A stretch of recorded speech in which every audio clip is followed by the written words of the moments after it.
All right. Hey there, everybody. Good morning. It is Monday. It is book club day. I am coming to you live from Florida, and we are reading the very last chapter of Loyalty to Your Soul. So this has been a really interesting book, AI recommendation, if you guys remember, based on the other book clubs we've done, and it's all about spiritual psychology. So in this chapter, we finally get to, well, the name of the book. What does it mean to live a life that is loyal to your soul? And I think it's a beautiful, good morning, Karen. I think it's a beautiful question to ask and really insightful what was shared here. So if you are joining me live, let me know when you get here. If you're catching the replay, let me know that you're on the replay.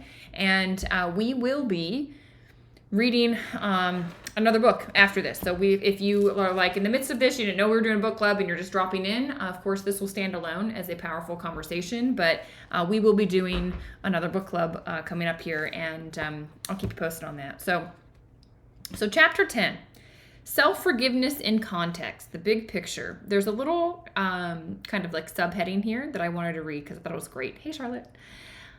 We're here to please God. We're not here to please God.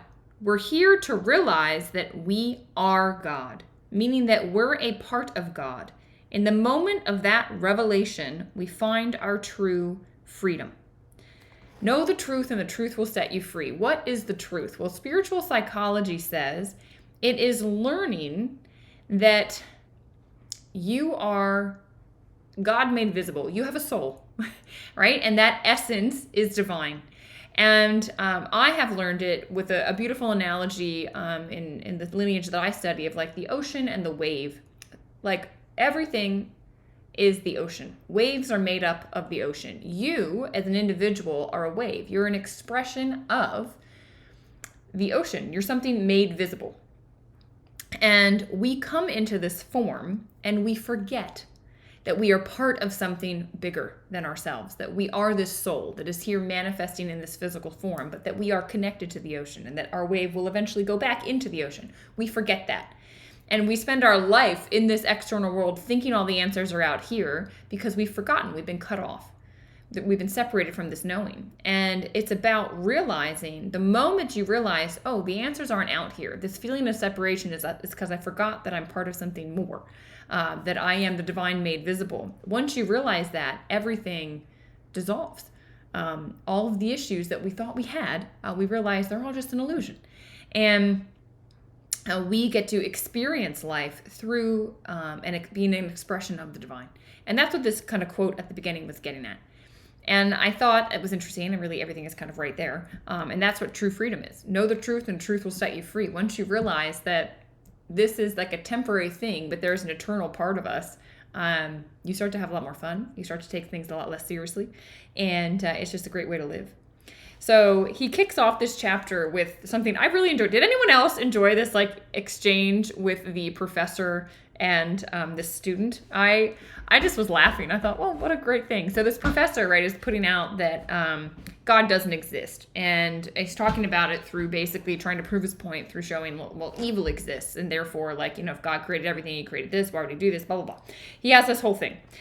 And then a student gets up and says to the professor, well, sir, does cold exist? And the professor's like, yeah, obviously cold exists. Like, we all experience cold. And the student says, well, in fact, sir, cold does not exist. According to the laws of physics, what we consider cold in reality is just the absence of heat. And he goes on to explain this, right? And he says, cold does not exist. We have just created this word to describe how we feel when we have no heat. And then he goes on and he says, well, sir, does darkness exist? And the professor is like, yes, darkness exists. I've experienced it. I've seen it. Yes, it exists. And the student says, no, darkness does not exist either. Darkness is in reality the absence of light. Light is something you can study, but not darkness. You cannot study darkness because it doesn't exist.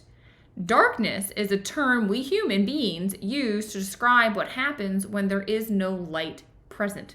You can't measure how dark something is. You can only measure how little light there is. Is this making sense?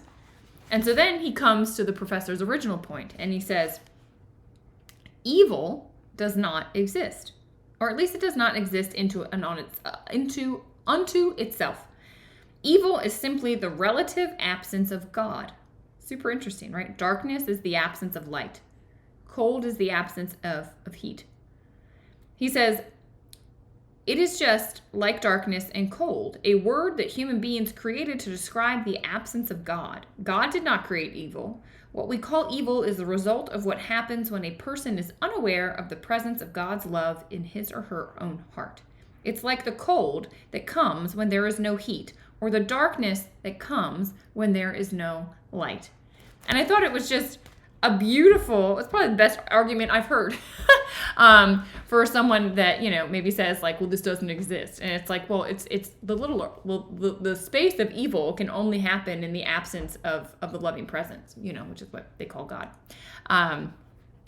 So he goes on to then say, he's talking about spiritual advancement, right? Which is what this whole book is about. Spiritual psychology, spiritual advancement. So he goes on to say, spiritual advancement for most people means nothing more than an inner shift to the place inside where they're more aware of the quality of love that's always present as an internal reality independent of circumstance. If you have taken my Inner Mastery program, right, what was the kind of culmination of those teachings? It was to teach you to live with a heart open under more conditions. It's the same thing they're saying. It's saying, realizing that there is a loving presence all around always. When we open our heart, we feel it. And so we can choose to open our heart more often. We can choose to exist, and emanate this loving presence more often. That's kind of the journey we're all on. And these master teachers like Jesus and Buddha and all of these sages, they were living examples of this. They had already evolved there, and that is where we're all evolving. That's what spiritual advancement is all about. He says, it's accurate to say that those who express greater levels of unconditional love are further along on the evolutionary ladder. They're people who see past the limitations of the ego-driven, dualistic perspective, right? These people have transcended. They have said, I understand that there is no good or bad. Everything is part of a whole. And therefore, they're just accepting and open and loving to the whole. They realize night is not better than day, and day is not better than night. Both of them are two parts of one whole. Love is not better than hate, and hate's not better than love. They're two parts of one whole. You can't understand love without knowing hate. You can't understand freedom without knowing control. You need both. And that's why we're here on this planet. We get both. He says, metaphorically, they no longer have to be monitored crossing the street because they clearly see the obvious danger of rapidly moving cars. He talked about how little kids, you got to tell them not to run into the street because they're going to get hit by a car because they haven't learned yet. And he's basically saying these great masters have learned that preference, that judgment of good or bad is what's taking you away from a peaceful life. And the moment you can drop those things, you'll be in an unconditional loving presence, and that's what it's all about. Okay? The more evolved among us represent our future. I thought that was a beautiful way of putting it. He says, heaven is not a place, but a state of consciousness, one where all dualities and perspectives has been surrendered. It's the place where we live love as the flower lives beauty. Hey, Tina, good to see you. This is where you go from unity, right? Or you go, from duality to polarity to unity. So remember, we talk about how, like the yin yang, I think it's the best symbol, right? The whole thing is a circle, unity. But what happens is there's a polarity inside. There's a white and a black. And our mind pulls things and says, well, this is better than that, right? I want up, I never want down. I want love, I never want hate. I want good, I never want bad. I want money, I never want, a lack of money. And what this is saying is like that heaven on earth is coming back to, it's a state of consciousness. It's coming back to unity. It's like in Genesis, in the Bible, right? What did they eat the fruit of but the knowledge of good and evil? They ate from the tree of the knowledge of good and evil, and they fell out of the Garden of Eden. They were kicked out. Why? Because they chose. The knowledge of good and evil is saying you're going from unity into this polarity, into thinking one is good and one is bad, when in reality, they're all just making up one. Okay? Are you with me? Is this making sense? It's like complex, but this is like the essence of it all. They're saying it. The Bible says it. Everybody says it. This is it. If you want to live in the Garden of Eden, if you want to live heaven on earth, You come back into unity. You stop choosing and seeing. You stop eating out of this tree of good and evil. You stop having preference. You stop making judgments. This is good or bad. True or not true, the most difficult things you've been through, things you would label as bad, potentially ended up being the most incredible things that ever happened to you in your life. They brought you things you never could have imagined. So who's to say they were bad? They weren't. They weren't. Look at the whole. They brought you to where you are. They were necessary for your evolution. Okay? He says we ascend consciousness to a place where the qualities of the sacred consciousness begin to become woven into the very fabric of your being. So as you ascend to this, you will start to just emanate. You know, my neighbor, Amrit Desai, he has dedicated his life to this. And I just ran a private retreat over the weekend. I had somebody come in and they got some time with him. And they said to me, I'm so calm in his presence. It's just so, like, I've never experienced anything like this. And I said, yeah, he's living from a space of this unity. There's no commentary in his mind. He doesn't have judgments. He doesn't have preferences. He's just totally open. It's an unconditional loving presence when you're around him. And he spent his life, dedicated to this. And you feel it. It is woven into his being, is what I'm getting at. And as you ascend to this level of consciousness, it will weave into you as well. And it will emanate from you. It's just beautiful. He says, at the start of a conscious journey into higher levels of love, an individual must consciously choose to engage in loving behaviors. That's what he's been talking about in this whole process. Like last week we talked about, you have to choose compassionate self-forgiveness, right? We have to learn how to stop judging. Eventually, though, choice is replaced by being, right? He says you live love as though a flower lives beauty. Like my azaleas are blooming, and they're just beautiful. They don't have to do anything. They just bloom, and they're just there, and they exude beauty. And you will soon just be there in your own existence, and you will exude love. That's where we're all going. And the stream is moving, and we're all in it. So we're all headed there. That's the good news. On page 193, he says, can you imagine the radical shift in your life once you become aware that your primary task is to awaken to the vast loving essence of who you are already, while also knowing that everyone else is involved in the same journey? It's like pretty awesome, right? Pretty freaking awesome. But what's our biggest challenge? The biggest challenge is, as humans, we're largely unaware of ourselves as souls, right? We think that who we are is encompassed in our mind, our emotion, and our bodies. That is what we are identified with. That is why we all struggle. That is what happens. Tina says, do you promise? Yes, this is where we're all going, Tina. And the single truth that when known that solves everything is realizing I am not my thoughts. I am not my emotions. I am not my body. I am the thing witnessing this whole thing. That simultaneously dissolves everything.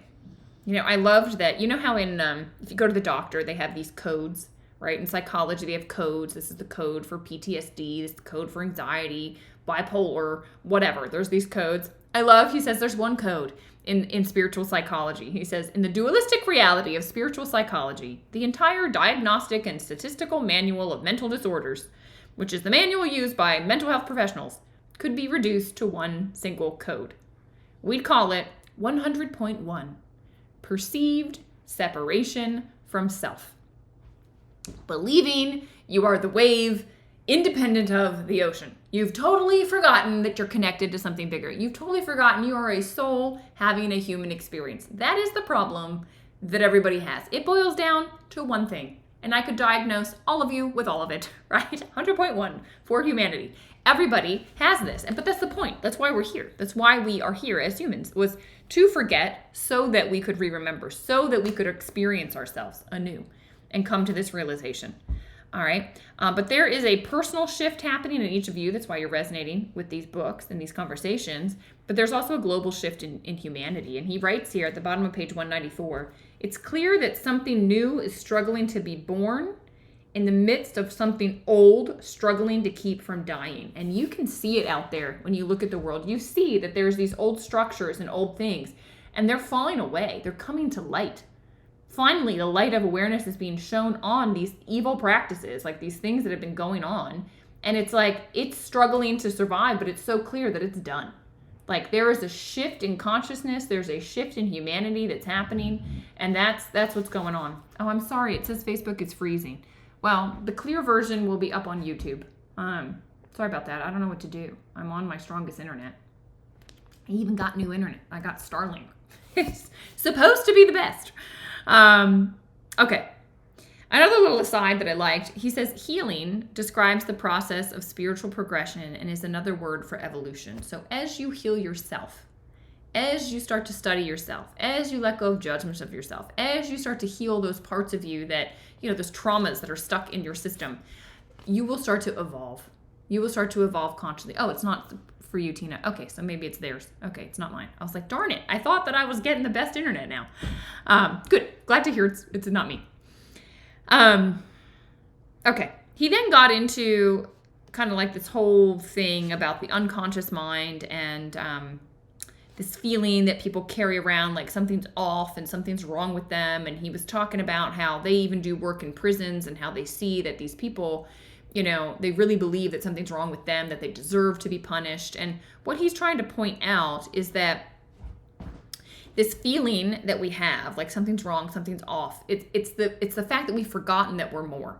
It's the fact that we haven't realized that we're a soul having a human experience. And we sometimes make choices in the external world to try and like bring out physically what you're feeling in here. Like, have you ever just yelled at somebody else because you're upset inside? And it just feels better to put it out on somebody else, right? And so what he's saying is that people in prison, they've done this. They've acted out in ways in society that, made terrible choices and are being punished, but they feel like they deserve it. And he's saying, like, no one deserves it. No one deserves that. Your choices deserve consequences, yes, but your essence, there's nothing wrong with you, right? You are the divine made visible. So there's nothing inherently wrong with you, and it's teaching people about this. And, I assume their work in these prisons has been very like awakening for some people, to be able to come to this awareness, because a lot of times it's through our darkest moments that we awaken. And it's fabulous. Yeah. Charlotte says I can see the changes. What, with my new internet? Good. Good. Starling. Thank you, Elon.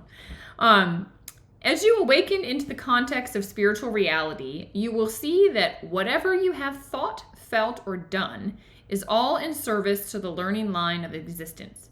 You made choices that were followed by consequences. While your choices may have contributed to pain for yourself and others, there was never any wrong in any of them. Judgment is what locks you into the self-created prison of right doing and wrongdoing based on ego-centered seeing. Right? He's trying to get all of us to say, hey, stop judging yourself. Right, wrong, good, bad. Yes, there are things that maybe you could have made different choices, but you weren't conscious at the time. And so you made the choice that you made, and you got the consequences that you got, but it doesn't mean something's wrong with you. The choice was something that took you in this direction, but it also took you in a good direction because now you're learning from it, right? It's like the worst things become the best things. Rumi has this line, he says, where the wound is where the light gets in. Like the hardest things are what open us up. They break us open to realizing that there's more. This is the beauty. He says, you can use statements like, so self-forgiveness for the choices you've made. How many of you, put a 1 in the chat, if you beat yourself up about a choice you made in the past? Like you're still to this day like, I don't know if I did the right thing. I should have done something different. It could have gone differently. You spend so much time in your head. I know, because it's the human thing. Like we all do it. And he kind of gave these statements that I loved. And he says, I forgive myself for ever buying into the illusion that somehow I exist separate from God. It's like, forgive yourself for forgetting that you are a soul having a human experience. I forgive myself for any and every judgment I have ever issued, conscious or unconscious, and I step fully into the awareness of who I am, a divine, loving being. These are at the bottom of page 198 going over to 199. What powerful statements. I mean, what incredibly insightful statements to just go, listen, there is a part of me that forgot. I'm going to forgive myself that I forgot. And I'm just going to come back to the truth. Okay? Judgments are ego created and exist in the illusory world of duality. The tree of good and evil. It is something that is not real. Once you eat of it, you fall out. You fall into this world that's not real. Come back to the wholeness. All right? It is all an illusion that there is good or bad. It is not true. Are you with me? It's all part of the whole. It's all taking you in a direction to evolve you. All right. I could say the car accident I had at the time when I had a brain injury, I thought it was the worst thing that ever happened to me. Now I look back and it's the best thing that ever happened. Right? Because it woke me up. It took me in a very different direction in life. We wouldn't be having this conversation right now if that hadn't happened. Like, so much good came out of that. For my own evolution, my own awareness, right? It's like it brought me to that. And so now I just accept everything as it is. It's like, is it good or is it bad? I don't know. It just is. It's like that Chinese proverb. I forget exactly how it goes, but it's like, this guy, like a horse wanders onto his property and his neighbors go, "Oh, you're so lucky." And the guy's like, "Yeah, maybe yes, maybe no, we'll see."